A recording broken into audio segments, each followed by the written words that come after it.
Bonjour à toutes et à tous, ici Khalil Jebali pour ce Good Morning Market du 1er mars. Nous commençons tout de suite avec le rappel légal habituel. XTB France informe les participants que la présentation à venir et les informations qui vont être dispensées ne constituent pas en aucune manière une sollicitation ou incitation à acheter ou vendre des produits financiers. Voilà, nous attaquons tout de suite avec le calendrier économique de ce jeudi 1er mars. Donc vous le voyez, il sera très chargé pour aujourd'hui. Véritablement salve de statistiques économiques pour aujourd'hui. Indice PMI manufacturier du mois de février en Allemagne, au Royaume-Uni, en zone euro. On aura les chiffres du chômage du mois de janvier aussi en zone euro. Donc pas mal effectivement de statistiques. L'indice d'inflation PCE Core du mois de janvier aux États-Unis. Un discours de Jérôme Powell devant les membres du Congrès. On aura l'indice ISM manufacturier. Donc bon, véritablement salve de statistiques, séance très très glissante aujourd'hui, effectivement. Enfin, ce sera une vraie patinoire aujourd'hui sur les marchés, je pense. On le voit au moment où nous parlons d'ailleurs sur les indices. Les indices occidentaux, les indices en zone euro, pardon, ont ouvert en territoire négatif. Le DAX perd beaucoup de terrain, moins 0,7%. Le CAC 40 de son côté est plus ou moins à l'équilibre à moins 0,1%, donc c'est pas méchant encore. En revanche, on voit bien que les futurs US, eux, évoluent en territoire positif. Voilà, donc on peut peut-être s'attendre à une recovery des indices du côté de la zone euro. Voilà. Allez, on attaque tout de suite avec l'analyse de la paire euro-dollar. Donc l'actif a rallié le niveau des 1,2184. Alors hier, on a bien fait l'arbitrage technique que j'évoquais. 1,2190 pour 1,2215, 1,2220. Pour l'heure, on évolue au-dessus de la moyenne mobile à 25 périodes. C'est assez positif de mon point de vue. De mon point de vue, la faiblesse de l'euro devrait apporter des catalyseurs à l'évolution des indices européens. Donc c'est pourquoi effectivement, alors je le dirai dans un instant sur le DAX, mais je suis pas si inquiet que ça des cotations du DAX, voyez-vous. Bien au contraire, je pense qu'on est peut-être même arrivé sur des niveaux de support assez intéressants et qu'il convient, pourquoi pas, de renforcer sur ces niveaux de prix.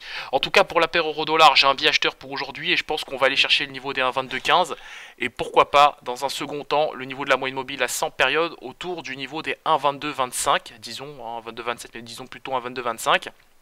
Donc je vois bien les prix rallier ce niveau. Le DAX 30, comme je le disais à l'instant sur le DAX 30, alors effectivement on a ouvert en territoire négatif, là on est bien baissier, le DAX 30 perd 0,72% au moment où je vous parle, sous le seuil des 12 345.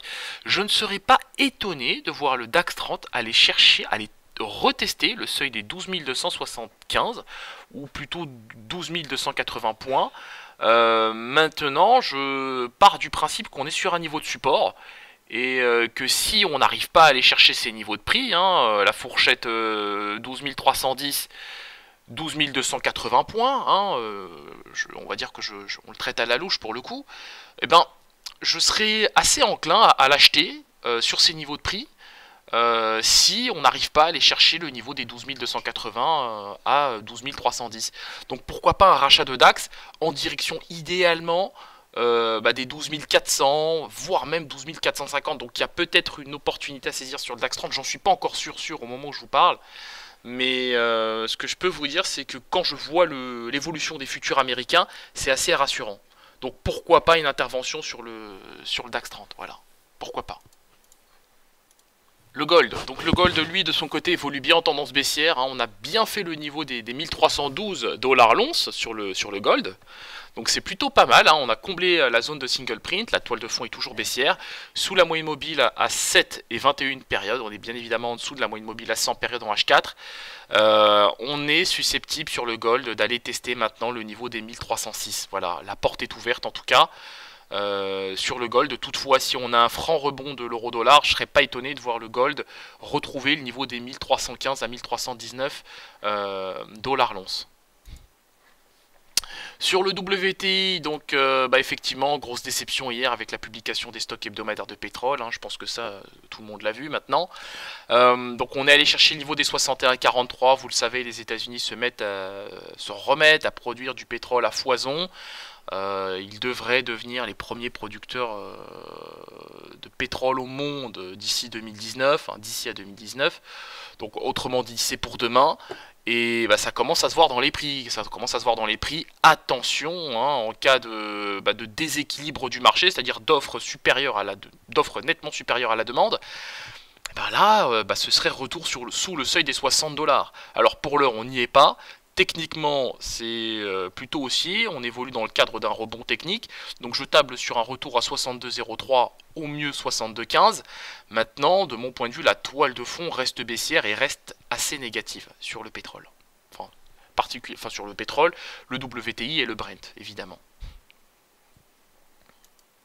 Nous enchaînons avec l'indice S&P 500, donc de son côté effectivement on a une petite recovery aussi du côté de l'indice S&P 500, il y a du mieux, c'est pas encore ça, mais il y a du mieux, il y a déjà un peu de mieux, on a testé le niveau des 2700 points, on a vu que c'était un bon support, on évolue désormais au-dessus de la moyenne mobile à 21 périodes en M30, donc je pense que maintenant la porte est ouverte pour aller chercher le niveau des 2737 points, 2736 points,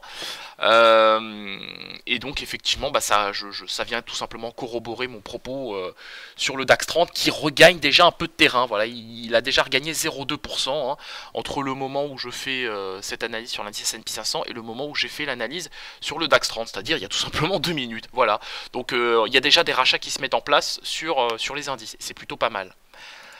Le Bitcoin, donc le Bitcoin a de son côté, lui maintenant, cassé son canal ascendant par le bas. Donc là maintenant, on est venu tester le niveau des 10 178 dollars pour un Bitcoin. On retrouve des couleurs au-dessus du niveau des 10 500. De mon point de vue, c'est acheteur en direction des 10 700 dollars. Et pourquoi pas même ensuite, hein, sur le niveau des 11 050. De mon point de vue, il n'y a rien qui... il n'y a pas d'obstacle majeur, hein, si ce n'est cette effectivement résistance autour des 10 600 dollars, mais je pense qu'on ne devrait pas avoir beaucoup de difficultés à s'en affranchir. Voilà, donc c'est pourquoi j'ai un biais acheteur sur le Bitcoin, et je pense qu'on va aller chercher le niveau des 11 050. Nous nous quittons sur cette note, on se retrouve comme d'habitude aujourd'hui à 15h15 pour un débriefing complet des indices. Donc vous le savez, hein, ce sera une séance légèrement allongée aujourd'hui, la séance de live trading, mais on se retrouve bien évidemment avant à 12h30 pour un webinaire. Donc ce sera sur l'actualité financière, sur la manière dont on peut analyser l'actualité financière et le calendrier économique. Donc ne manquez pas ce webinaire, ce sera à 12h30. Je pense que ça peut servir et que ça peut aider beaucoup d'entre vous. Donc on se retrouvera à 12h30 dans un premier temps pour ce webinaire et dans un second temps pour notre live trading à 15h15. Merci à vous et à tout à l'heure.